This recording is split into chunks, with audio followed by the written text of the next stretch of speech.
limpadinha aqui no meu óculos. Sabe que depois dos 15 anos, né? A vista começa a falhar, né? A gente começa a ter algumas dificuldades visuais depois dos 15 anos. Não é isso? Mas só depois dos 15. Os irmãos não precisam ficar preocupados agora não com isso não, tá?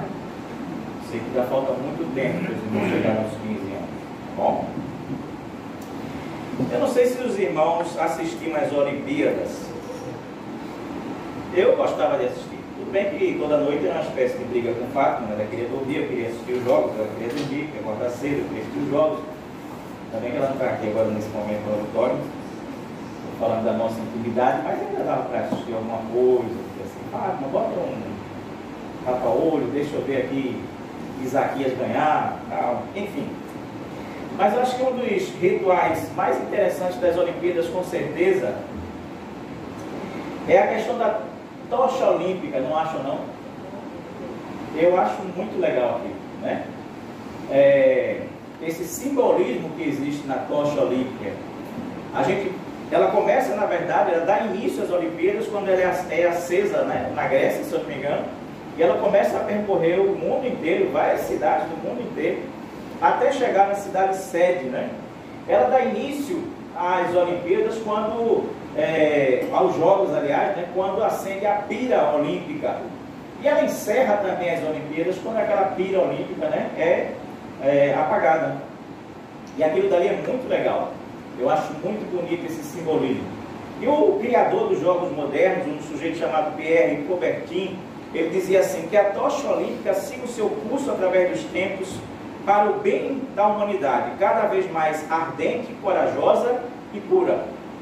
Que a tocha olímpica siga o seu curso através dos tempos para o bem da humanidade, cada vez mais ardente, corajosa e pura. E a tocha olímpica é justamente isso, é símbolo dessa Olimpíada, né? desse dar-se mais, de não deixar essa chama apagar. O título da mensagem de hoje é exatamente esse: não deixe sua chama apagar. Não deixe sua chama apagar. Não deixe sua chama apagar. Da mesma forma que atletas, pessoas famosas, celebridades, pessoas comuns carregam aquela tocha pelo mundo inteiro, né? Até ela chegar na cidade sede, também nós cristãos, da mesma forma, do mesmo jeito, Jesus nos diz que nós temos uma chama, uma luz, que nós não podemos deixar apagar de maneira alguma. E para isso eu quero, na verdade, antes de ler o próprio texto bíblico que vai servir de reflexão para hoje, fazer um passeiozinho com os irmãos pela Bíblia para entender que chama é essa, que luz é essa, que nós não podemos deixar apagar de forma alguma. Abra sua Bíblia, por exemplo, em 1 João capítulo 1, versículo 5. 1 João capítulo 1, versículo 5, nos diz assim: esta é a mensagem que ouvimos dele e que agora lhes transmitimos. Deus é luz, e nele não há escuridão alguma. Entendeu? Deus é luz, e nele não há escuridão alguma. Perfeito? Então, outro texto bíblico vai dizer que Deus habita numa luz que é inacessível, ou seja, que nós não temos acesso a essa luz de jeito nenhum, tão grande ela é. Vai comigo agora para um segundo texto bíblico, que é Mateus capítulo número 4.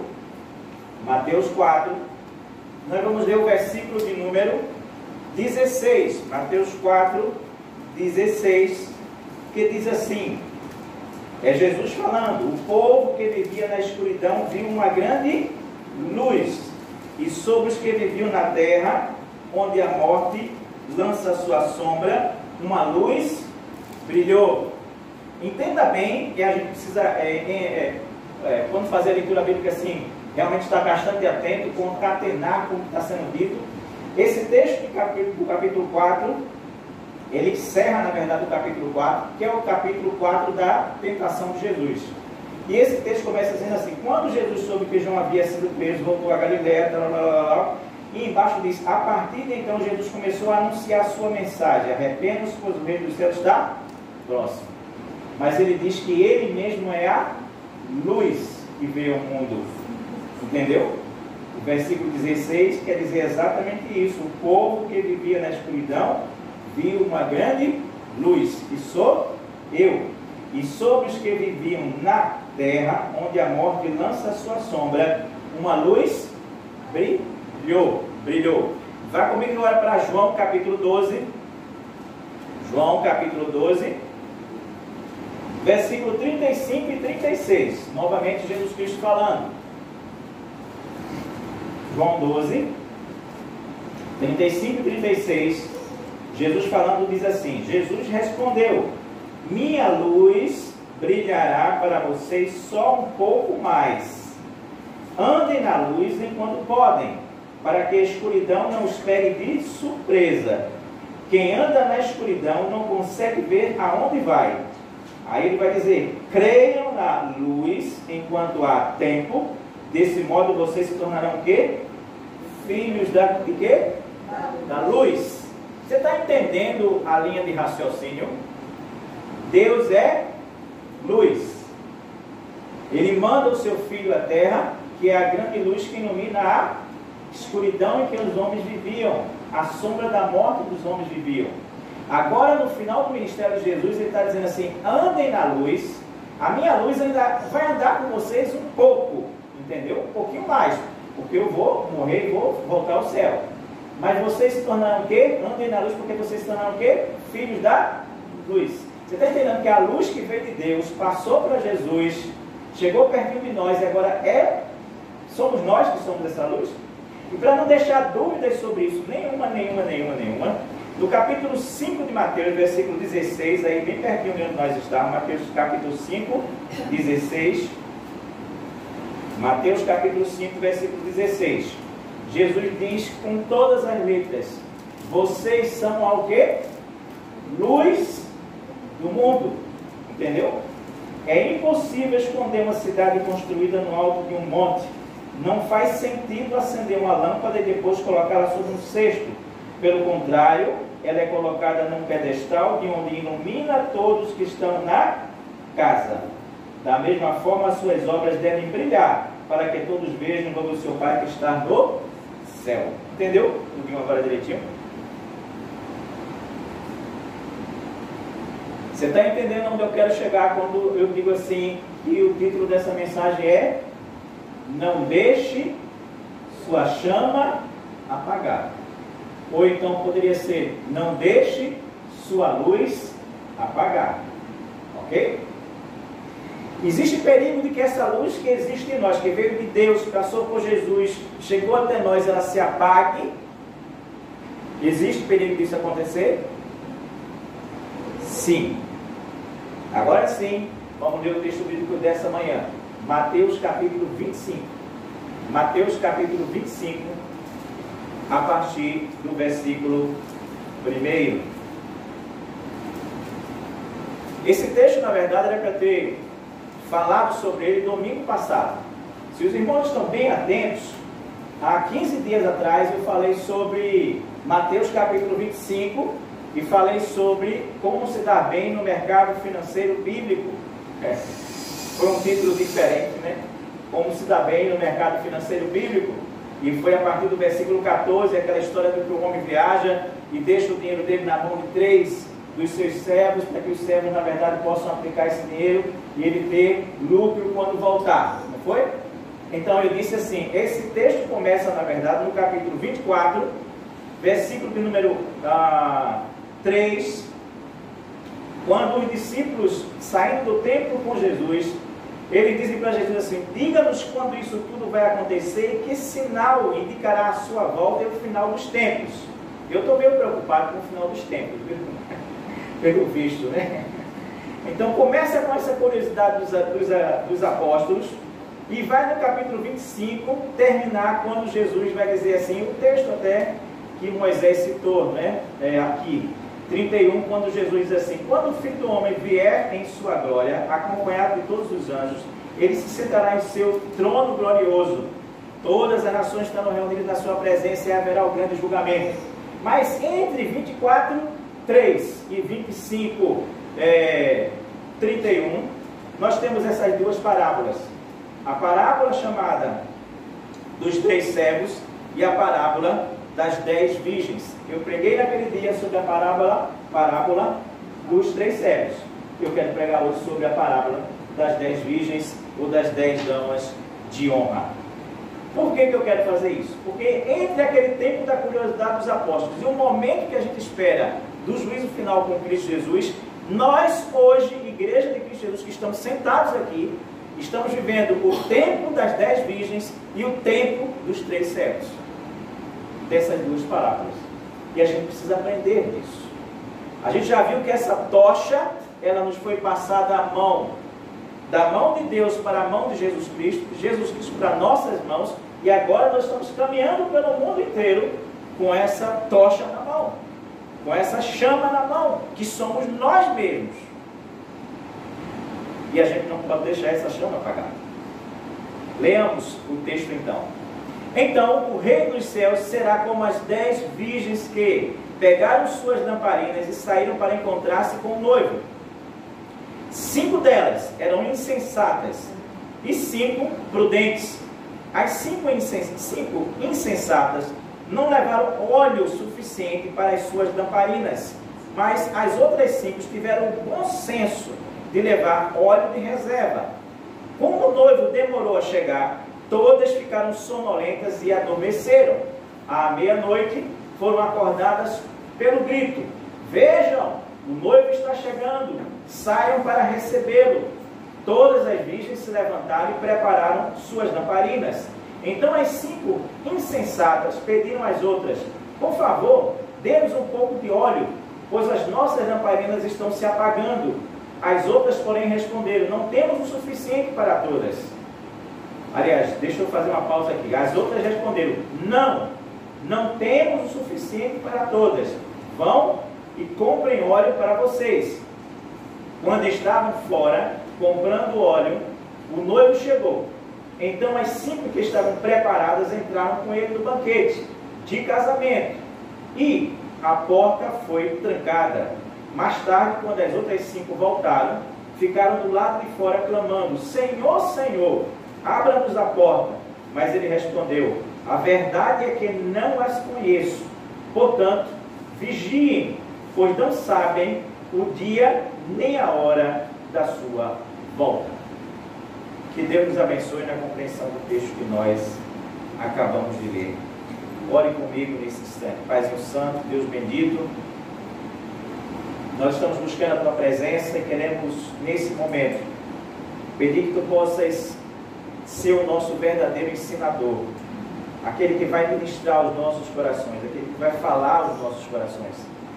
Que entre você, Paizinho Santo e Deus bendito, e as pessoas que estão aqui, não haja nenhuma interferência, que eu possa ser usado meramente como instrumento em Tuas mãos. Que Tu possas aparecer, que eu possa diminuir nesse instante, Pai. Que a Tua graça possa atuar sobre mim, que me use como instrumento, meramente instrumento, uma ferramenta em Tuas mãos e nada mais além disso. Mas que a Tua voz, a Tua verdadeira voz, a Tua voz que toca lá no íntimo, que fala ao coração, possa falar a cada pessoa nessa manhã, que nos ouve aqui no auditório, que nos assiste pela internet. Nós te oramos no nome de Jesus. Não deixe a sua chama apagar. Antes, porém, é importante dizer que todos nós partimos com as nossas tochas bem acesas. Isso é exatamente o que diz o texto bíblico no primeiro versículo. Se você leu direitinho, diz assim: olha, então o reino dos céus será como as 10 virgens que pegaram as suas lâmpadas e saíram para encontrar-se com o noivo. Todos nós partimos como essas 10 jovens com as nossas lamparinas, lampiões, lâmpadas acesas e bem acesas. É verdade que quando nós aceitamos o convite de Cristo e nos convertemos, nos tornamos novos convertidos, nós partimos com a mesma alegria, a mesma felicidade, o mesmo prazer, o mesmo ímpeto, a mesma motivação daquelas 10 virgens no começo, aí no versículo número 1. Com certeza absoluta. Nos casamentos daquela época, a posição de ser dama de honra era uma honra. Era algo muito legal. Era algo muito importante. Era algo espetacular. Aliás, hoje ainda também é assim, né? Quando a moça vai casar, ela convida aquelas damas de honra dela lá, aquelas damas de honra são sempre lisonjeadas com isso. Porém, claro, evidentemente que naquele tempo era uma coisa muito mais importante ainda do que hoje, né? Hoje é uma coisa mais assim, talvez ritualística, etc. A menina chama as melhores amigas dela, normalmente, etc. Para estar ali com ela naquele instante, que é muito interessante. As damas de honra daquela época, elas passavam o dia com a noiva e à noite elas tinham uma função específica. Qual era a função específica delas? Era pegarem suas lamparinas, pegarem suas tochas. É mais tocha mesmo, minha gente, porque não existia quilambu naquilo não, daqui a pouco eu vou falar sobre isso, tá? Pegar as suas tochas, e elas saíam da casa da noiva, quando sabiam que o noivo estava vindo, elas iam encontrar com esse noivo no meio do caminho, e elas traziam esse noivo iluminando o caminho escuro. Lembre que naquela época não tinha luz elétrica, não tinha poste, não tinha internet, não tinha nada disso, né? Não tinha celular, não tinha nada disso. Então, quando elas tinham a notícia que ele estava vindo, caminhavam em direção a ele para iluminar o caminho dele até a noiva. E depois levar a noiva de volta até a casa dele, aonde seria dado o banquete. Então, qual é a função específica daquelas moças? Iluminar o caminho que vai do noivo até a noiva. Entendeu? No meio da noite, finalzinho da tarde, elas faziam exatamente isso. Isso era a função delas. Aqui nós não estamos falando de roupas iguais, não estamos falando de flores, não estamos falando de buquê. Não tinha esse negócio de jogar o buquê da noiva naquela época de jeito nenhum. Nós estamos falando de uma função específica que Jesus toma isso como uma figura de linguagem para representar o que é o reino de Deus e o nosso papel dentro do reino de Deus. Diz que nós somos essas damas de honra. Nós estamos falando do nosso papel hoje como igreja de Cristo Jesus, como pessoas de Cristo Jesus. Quando nós somos novos convertidos, nós partimos com toda a força, com as nossas tochas acesas em direção ao alvo que é exatamente Jesus Cristo, encontrar o noivo. Partimos com alegria, com felicidade, motivados, aceitamos Jesus, estamos indo de encontro ao noivo para trazê-lo de encontro à noiva. Mas aos poucos, parece que nós vamos deixando a nossa chama apagar. Estou certo ou estou errado?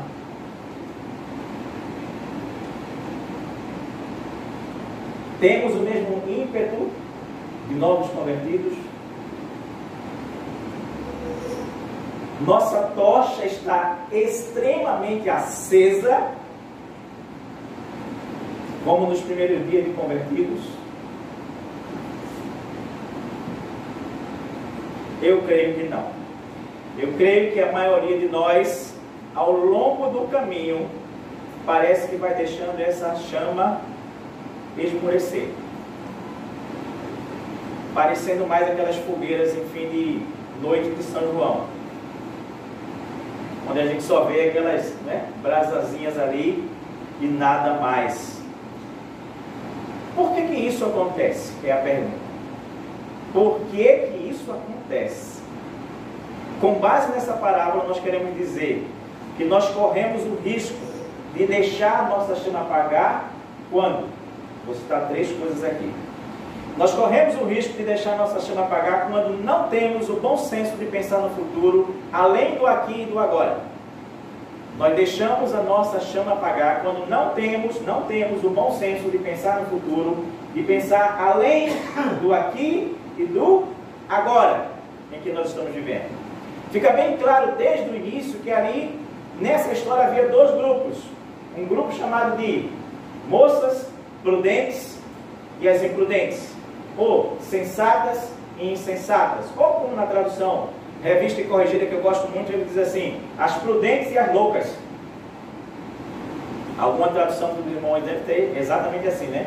Existia um grupo de prudentes e existia um grupo de loucas, de doidas varridas, né?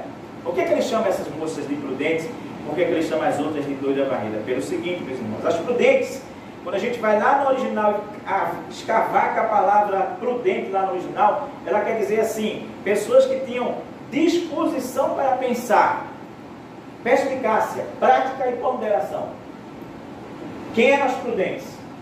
Eram o grupo que tinha disposição para pensar. Aí você diz assim, mas não precisa de disposição para pensar? Precisa. A gente pensa o tempo inteiro, mas a gente precisa de disposição para pensar pensando. Sacou? Se ligou, meu irmão? Porque nem sempre a gente pensa pensando, a gente pensa por pensar. Essas não, elas tinham predisposição para pensar no futuro.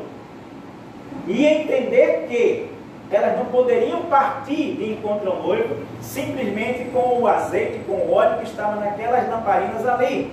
Elas precisariam de algo a mais para poder, na verdade, dar tempo caso o noivo atrasasse, como foi o caso ali. Isso é pensar no futuro. Isso é ser perspicaz. Isso é ser prático. Isso é ser uma pessoa que pondera nas coisas. As outras não.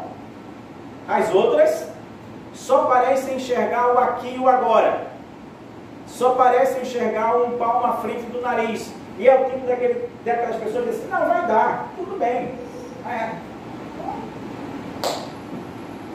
Precisa levar vasilha de azeite de jeito nenhum, não. Não, que vai dar sempre. Esse grupo parece adepto daquela filosofia que Paulo cita, quando ele diz assim, comamos e bebamos que amanhã morreremos, ó. Deixa eu falar. Assim mesmo, vamos levando. Não é. Mas não tem muita gente que vive exatamente assim? De forma imprudente. Isso é viver de uma forma imprudente. Nada mais do que isso. Pessoas que não têm inteligência emocional. Porque quem tem inteligência emocional é capaz de olhar para o futuro, entender o próximo passo, pensar nas coisas ao seu redor, avaliar se a sua situação, ou a sua ação ou reação vai ter repercussão ou não naquilo que vai fazer. Essas são pessoas com inteligência emocional, mas elas não, elas parecem ser, na verdade, adeptas daquela filosofia do menor esforço, da lei do menor esforço. É simplesmente a lei do menor esforço. Eu não quero incômodo. E carregar uma vasilha com azeite é um incômodo. E aí é que eu vou dizer, porque eu disse para os irmãos que é sem glamour ser dama de honra aqui. É uma honra, mas não tem glamour não. Por que não tem glamour? Porque simplesmente essa tocha que elas levavam era um pedaço de madeira, enrolado com um pano em cima, com um azeite que ia embebecer, que elas colocavam dentro da vasilha para embebecer esse pano, e ele era tirado e tocava fogo nele. Está entendendo o que eu estou dizendo? Então tinha que carregar uma vasilha do seu lado. Uma vasilha que pesava com o azeite que estava ali, com o óleo que estava ali. Óleo e o azeite, tanto faz a mesma tradução da mesma palavra. Mas isso quer dizer assim, eu vou carregar peso, Isso incomoda. Incômodo. Coisa mais chata. Pior ainda é quando eu disser para os irmãos que essa chama só tinha a durabilidade mais ou menos, segundo os estudiosos, de 15 minutos. Ou seja, de 15 minutos eu precisava estar falando, siga não. Você está entendendo o que eu estou dizendo? Porque não tinha luz, minha gente. Os casamentos eram feitos no final da tarde para frente, era no escuro. E não se sabia exatamente que hora o noivo ia chegar ou não ia chegar. E era desse jeito que acontecia. Aí eu quero dizer para os irmãos o seguinte: o azeite que mantém a chama de nossa vida espiritual acesa é a presença de Deus.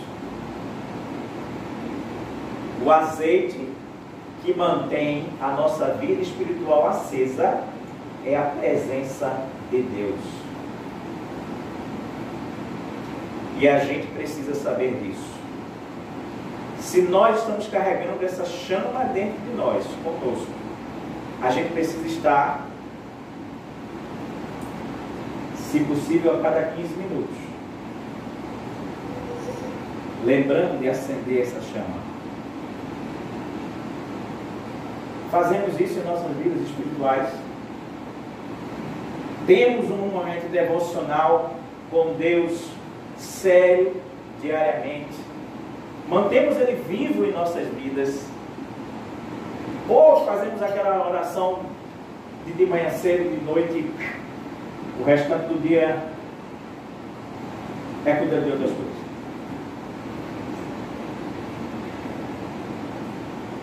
As loucas, as imprudentes, elas só conseguem ver os benefícios do momento seguinte.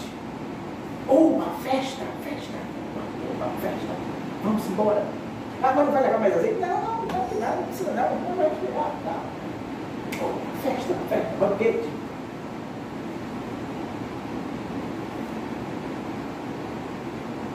A gente precisa do azeite.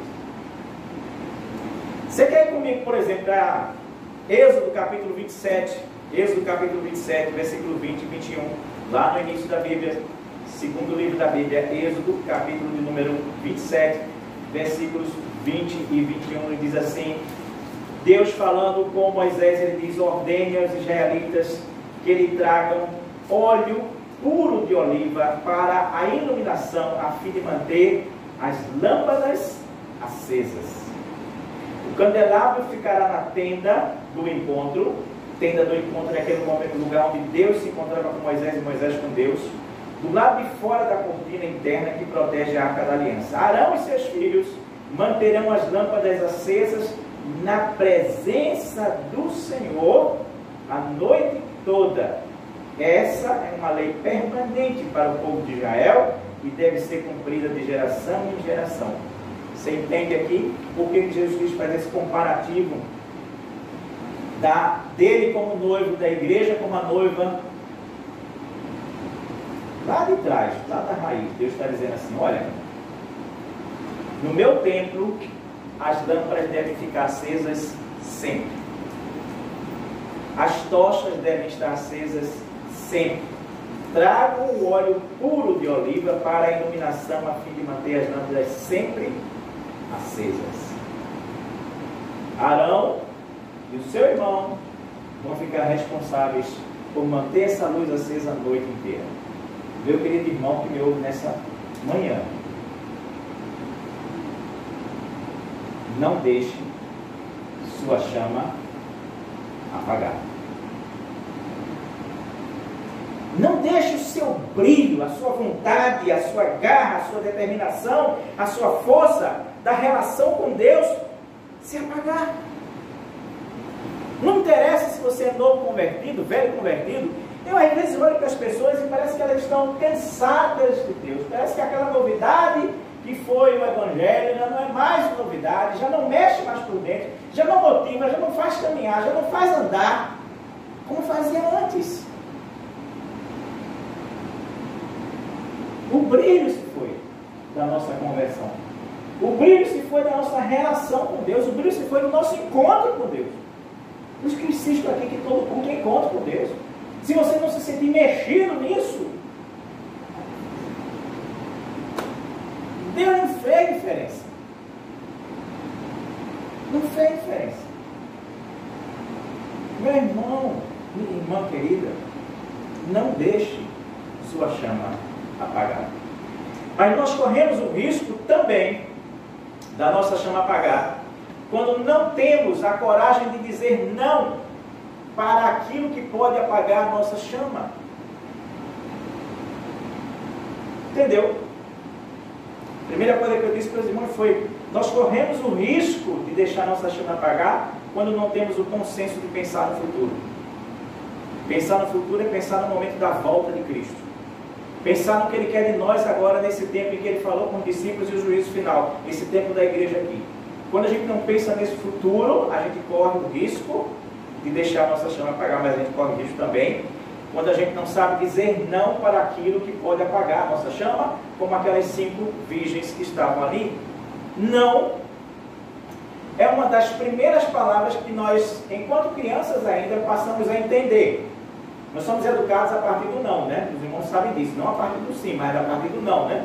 Quando nós somos criancinhas, como o Bentinho agora que está com 1 ano, né? E etc, ele já vai fazer alguma besteira lá, a gente não faça não. Não faça não. Então, o não entra primeiro na gente, ele é introjetado primeiro na gente, porque é o sim. Nós começamos a entender que nós somos limitados nessa vida, a partir dos nãos que nós recebemos desde criança. Mas parece que o não é a última palavra que a gente aprende a usar na vida. Entendeu o que eu quis dizer? Não. Ou não? A gente entende primeiro que é não, mas tem uma dificuldade de dizer não para os outros, que é terrível, não é não? Ou você diz não para as pessoas com facilidade? Não. Como a gente usa o não? Não. A gente não diz isso com facilidade. Padre Antônio Vieira, ele dizia uma frase muito interessante. Ele dizia assim: terrível é a palavra não. Aí ele, é N ou N, né? Ele pegava no espanhol, se eu não me engano. Terrível é a palavra não. Por onde quer que se atome, ela sempre soa e diz o mesmo. Porque é N-O-N, né? Se você ler de frente para trás, de trás para frente, sempre vai dizer a mesma coisa, né? Ele, na sua sabedoria infinita, maravilhosa, dizia isso. E ele pregou aqui em Olinda, né? Até eu fui nas ladeiras de Olinda ali, entrei na igreja e vi o púlpito onde ele pregava. Eu sou fã do Padre Vieira, um dos maiores pregadores que o mundo já viu. Terrível a palavra não. Por onde quer que se atome, sempre soa e diz o mesmo. Dessa maneira bonita ele dizia assim: um não é sempre um não. Não é sempre não. Mas como nós temos dificuldade de dizer não para as pessoas. E ao ter essa dificuldade de dizer não para as pessoas, muitas vezes nós estamos deixando a nossa chama apagar. Essa semana eu vi 2 pessoas com essa dificuldade. Uma chegou e disse assim: eu não quero ir, mas não quero ir, mas não insistindo. Foi lá trocar de roupa e foi. Por que não quis segurar o seu? Não. Com a outra foi a mesma coisa. Do mesmo jeito. Nós corremos um sério risco de deixar a nossa chama apagar, a nossa luz apagar, quando nós não dizemos não. As pessoas não gostam de ouvir não, né? Gostam? Não. De jeito nenhum. As pessoas ficam aborrecidas quando você diz não. As pessoas ficam magoadas quando você diz não. As pessoas ficam chateadas quando você diz não. As pessoas podem acabar com a sua amizade se você diz não. Mesmo que elas estejam violentando você de alguma forma, de algum jeito. E que estejam colocando você em perigo de alguma forma, de algum jeito.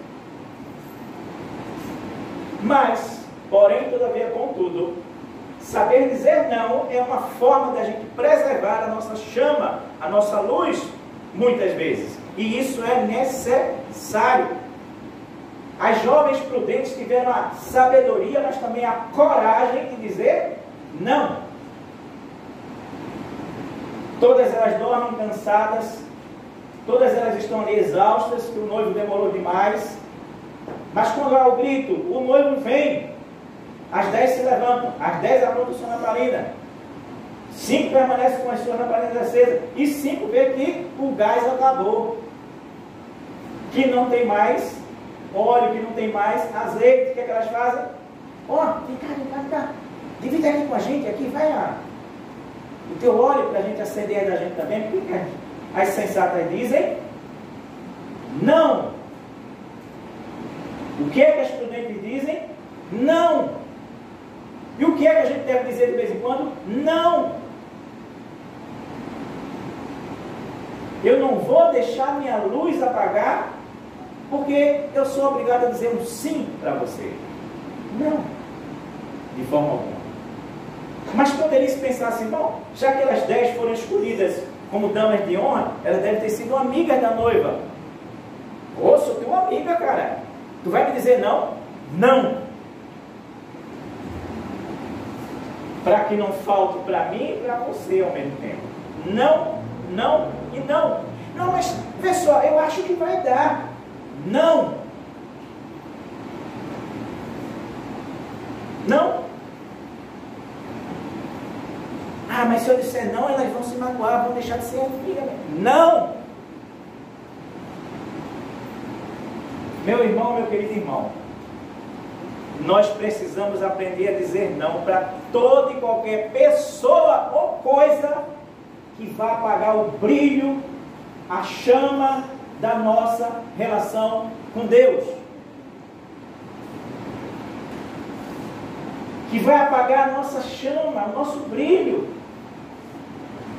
Você está entendendo o que eu estou dizendo? A gente precisa aprender não para as drogas, muitas vezes. A gente precisa aprender a dizer não para a comida, muitas vezes. Para a bebida, muitas vezes.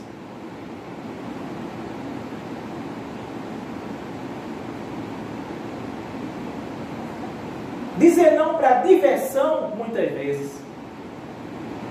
Porque essas coisas nos afastam de Deus e apagam a nossa luz, o nosso brilho, a nossa chama, muitas vezes, da nossa relação com Deus. E a lâmpada que deveria estar acesa no templo do Espírito Santo, que somos nós hoje em dia, a noite inteira acesa, ela termina se apagando por falta de azeite, por falta de combustível, por falta de investimento na nossa relação com Deus. Veja bem, essas duas parábolas aqui, elas são muito para o próprio povo de Deus. Dizer não para os vícios, muitas vezes. E aqui eu não estou falando só de vícios que não são legais, mas os vícios em geral. Tem gente que é viciada em Coca-Cola, quando eu falei aqui bebida, né? Comida e bebida, tem gente que é viciada em Coca-Cola. É dependente químico de Coca-Cola. Pode qualquer uma outra coisa, qualquer. E isso é exercício de autocontrole. Está entendendo o que eu estou dizendo para você? Eu já vi uma pessoa dizer assim, eu vou fazer um jejum de Coca-Cola, vou passar uma semana sem tomar Coca-Cola. Eu olhei assim, menino, que belezeira. Olha que se Deus, se Jesus quer um jejum de Coca-Cola, pelo amor de Deus, faz isso pela tua saúde, pelo teu benefício, porque não pulgão, teu xarope. É gostoso, é viciante, ninguém sabe da forma, não sei porquê. Mas, menina, é por você, não é porque Deus quer um jejum de Coca-Cola. Ah, que sacrifício meu filho está fazendo. Não está tomando Coca-Cola uma semana. É um santo. Pelo amor de Deus. Não é esse o sacrifício que Deus quer da gente, não. Não é esse o jejum que Deus quer. Lá em Isaías existe o jejum, né, Moisés?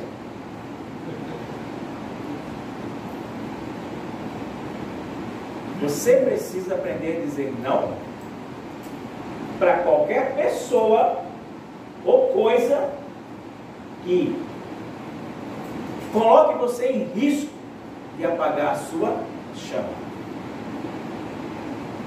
A chama da sua relação com Deus. Tenha coragem de dizer não, porque dizer não é um ato de coragem. É uma virtude da maturidade. Coragem é a virtude da maturidade. E a gente precisa, na verdade, ter essa coragem de dizer não para aquilo que vai colocar em risco o apagar da nossa chama em Deus. E faça isso sem sentimento de culpa, porque você está priorizando Deus. Não, eu não vou fazer isso, eu vou agora dedicar esse momento da minha vida, do meu dia a Deus. Eu vou fazer isso. Entenda bem que é a sua relação com Deus que está em jogo. Eu quero concluir nesse momento dizendo algumas coisas a mais. Veja bem, essa parábola toda, ela termina com uma questão de tempo. Jesus termina dizendo assim: portanto, vigiem, pois vocês não sabem o dia nem a hora da minha volta. Portanto, vigiem, porque vocês não sabem nem o dia nem a hora da minha volta. E olha só que coisa interessante. E eu já observei isso na Bíblia. Na Bíblia não tem um momento que Jesus ou um outro personagem bíblico diga assim: olha, vigiem, porque vocês não sabem o milênio, o ano, o mês que eu vou voltar. É assim que diz? Não. Quando você olhar direitinho para Deus, você vai sempre dizer, vai observar que eles dizem sempre assim: porque você não sabe nem o dia, nem a hora. Nem o dia, nem a hora. Nem o dia, nem a hora. Nem você não sabe o ano e o mês. Não é o ano e o mês. Sabe por quê, minha gente? Nós não temos controle de séculos, de anos, de meses. A vida do cristão, ela não se dá em anos e meses. A minha vida, a sua vida se dá em dia e hora. Dia e hora. Dia e hora. Dia e hora. Nós não temos mais nada além disso.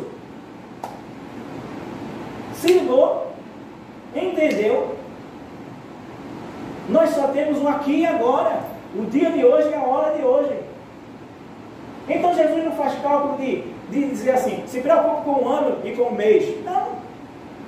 Porque o que interessa sempre vai ser o quê? O dia e a hora. O dia e a hora. O dia e a hora. Então ele termina essa parábola com uma questão de tempo. Vocês não sabem qual dia nem a hora. Aí eu vou acrescentar um ponto mais aqui. Eu disse que nós corremos o risco, né, de deixar a nossa chama apagar quando a gente não pensa no futuro e só pensa no aqui e no agora dessa vida. Como na outra parábola, como eu disse, a gente enterra a nossa vida aqui e agora. E vai se preocupar com o trabalho, e vai se preocupar com diversão, e vai se preocupar com viver bem, com comer bem, com ter conforto. A gente enterra a nossa vida na terra. E nada mais além disso. Não pensamos no futuro. Não pensamos no dia que a gente vai estar face a face com Deus. E Ele dizendo para a gente assim, e aí, como é que foi? Ah, eu tive muito trabalho. Olha, trabalhei, viu? Fui funcionário de uma fábrica. Olha, era doido, 24 horas de trabalho.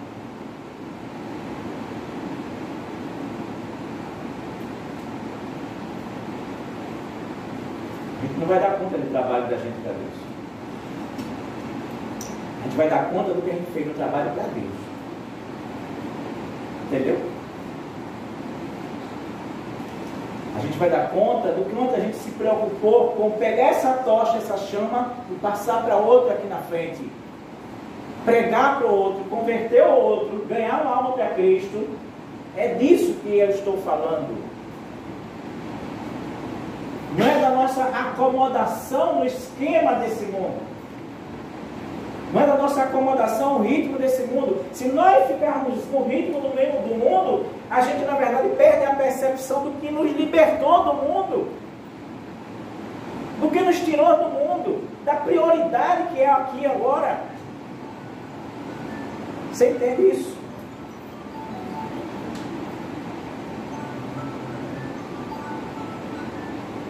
E aí vem a terceira lição desse texto.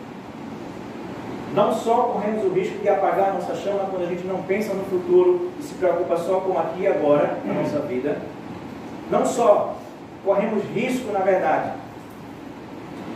de apagar a nossa chama quando a gente não diz não para aquilo que nos afasta de Deus, mas também nós corremos o risco de apagar a nossa chama quando mais tarde se torna tarde demais. Nós corremos o risco de apagar nossa chama quando mais tarde se torna tarde demais. Na minha versão, versículo 11 de Mateus 25, diz assim: mais tarde, quando as outras 5 voltaram, ficaram do lado de fora, chamando: Senhor, Senhor, abra-nos a porta. Percebe como começa o versículo? As outras disseram assim: não vamos dividir o nosso óleo com vocês não. Vão lá e comam, se vira. Aí mais tarde, quando elas vieram com o óleo, já era o quê? Tarde demais. Eu estou dizendo assim para os irmãos: vai chegar talvez um tempo que você queira fazer alguma coisa para Deus e vai ser tarde demais. Talvez vai chegar um tempo que você queira se preocupar com a sua relação com Deus e não deixar a chama apagar, e até não ter a chama acender de novo, acender demais. Aí Deus vai dizer: filho, tarde demais. Você teve sua vida toda para fazer isso, não fez. Agora é tarde demais. Agora é tarde demais. Agora não adianta mais. Então pode chegar um momento que mesmo com as lamparinas acesas,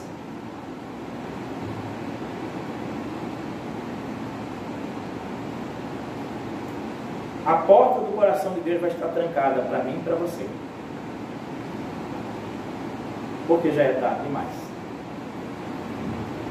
E isso é uma questão de tempo. Noivos costumavam atrasar naquela época. Engraçado, né? Inverteu a história hoje, né? Hoje é o contrário, né? O noivo chega primeiro e corre o risco de sempre esperar. Naquela época era o contrário. Como a noiva ficava em casa, quem atrasava era o noivo. Só que nenhum noivo atrasava tanto quanto esse noivo da parábola aqui. Ele chegou de que horas? Meia-noite. Por mais que o noivo atrasasse, ele não ia atrasar até meia-noite, né? Pela proteger, mas não sei. Era finalzinho da tarde do casamento, né? O cara chegar meia-noite, complicado, né? Mas na parábola de Jesus Cristo, ele propositadamente, porque tudo que Jesus disse tem um fechamento e uma razão de ser fantástico. Por uma questão de que ele queria mesmo dizer para a gente, ele disse assim: esse indivíduo chegou à meia-noite. Meia-noite porque é o término de uma época e é o início de outra época. Entende?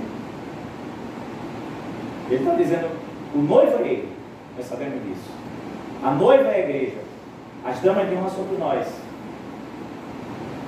Ele está dizendo, olha, quando eu voltar nessa meia-noite da existência, da vida, do universo, tudo que ficou para lá, ficou. Tudo que vier para cá agora é novidade de vida. E aí eu quero finalizar com você, indo com você para Apocalipse, capítulo 19. Apocalipse, capítulo 19.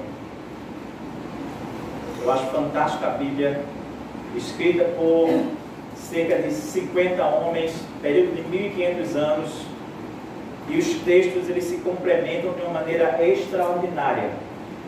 Apocalipse, visão de João na ilha de Pátanos, capítulo 19, nos diz assim esse texto bíblico, falando do cântico de vitória no céu. Versículo 7, a gente lê o apóstolo João escrevendo: alegremos-nos, exultemos e a ele demos glória, pois chegou a hora de quê? Do casamento do Cordeiro, e a noiva já se preparou. Ela recebeu um vestido de linho mais fino, puro e branco, porque o linho fino representa os atos dos justos do povo santo. E o anjo me disse: escreve isso, felizes os que são convidados para o banquete de casamento do Cordeiro. E acrescentou: essas são as palavras verdadeiras de Deus. Amém? Casamento, aquele casamento que a gente fala lá em Mateus agora, na parábola de Jesus. Haverá um momento em que ele vai se concretizar de maneira definitiva. E aí diz assim, olha, esse é o casamento do Cordeiro de Deus, Jesus Cristo. O Cordeiro de Deus que tira o pecado do mundo. Com a igreja, somos nós. Mas ele vai dizer, felizes são o quê? Os que? Versículo 9. Felizes são os que? São o quê? Chamados, ou como na minha versão, convidados para esse banquete. Você entende a relação com Mateus?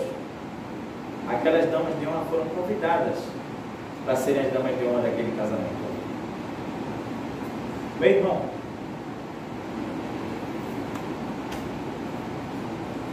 eu e você somos nessa hora os convidados de Deus para esse casamento. Portanto, não deixe, pelo amor de Deus, não deixe sua chama apagar.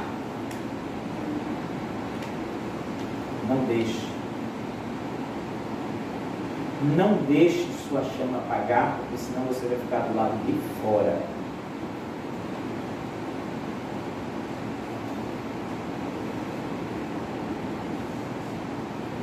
Nós precisamos entender que nós somos convidados de honra para participar desse banquete celestial, se não deixarmos a nossa chama apagar. E você deixa a sua chama apagar quando você não pensa no futuro, só se preocupa com aqui e agora. Você deixa a sua chama apagar quando você, na verdade, não sabe dizer não para as coisas que estão dia após dia apagando essa sua chama sem você perceber. Você deixa a sua chama apagar quando mais tarde, quando você protela o que deve fazer para Deus. Quando você diz assim, não, mais tarde eu faço isso. Agora eu vou fazer outra coisa. E aí mais tarde pode ser tarde demais.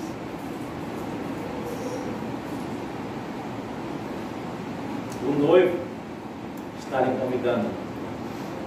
A noiva, ela já existe.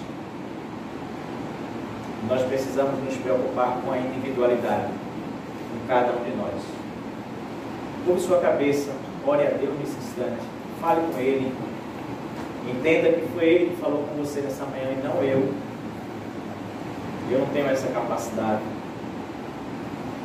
Se coloque como convidado para o seu banquete. Se coloque como convidado de honra para participar do casamento do Cordeiro de Deus. Se for o caso, peça perdão. Diga a Deus, olha, eu tenho negligenciado. Eu não tenho dito não para os prazeres do mundo, para aquilo que está tirando a minha atenção de Ti, para aquilo que está apagando a minha chama que eu tinha quando era novo convertido, nova convertida. Eu estou acomodado, acomodada, mas eu não quero permanecer assim. Ore a Deus.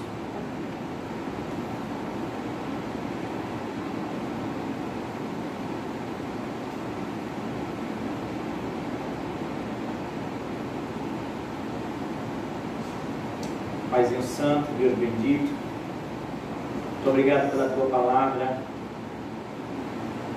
que é como espada de dois gumes, penetra até o mais profundo da alma e fala ao nosso ser. Nessa hora nós queremos te pedir que Tu nos ajudes a não deixar que nada, absolutamente nada, apague a nossa chama. Nada, absolutamente nada, nos distancie de Ti e da Tua presença, Senhor. Que nós possamos estar sempre Te buscando, Te louvando, Te engrandecendo, como a coisa mais primordial de nossa vida. Sim, precisamos trabalhar, sim, precisamos descansar, nos divertir, mas a prioridade tem que ser a Tua presença, Pai. Que haja tempo para tudo nesse mundo e que principalmente não falte tempo para alimentarmos a nossa chama com o Teu azeite do Espírito Santo, com o óleo do Espírito Santo sobre nós, com o bálsamo do Espírito Santo sobre nós. Fica conosco, nós te oramos em nome de Jesus. Amém, Senhor.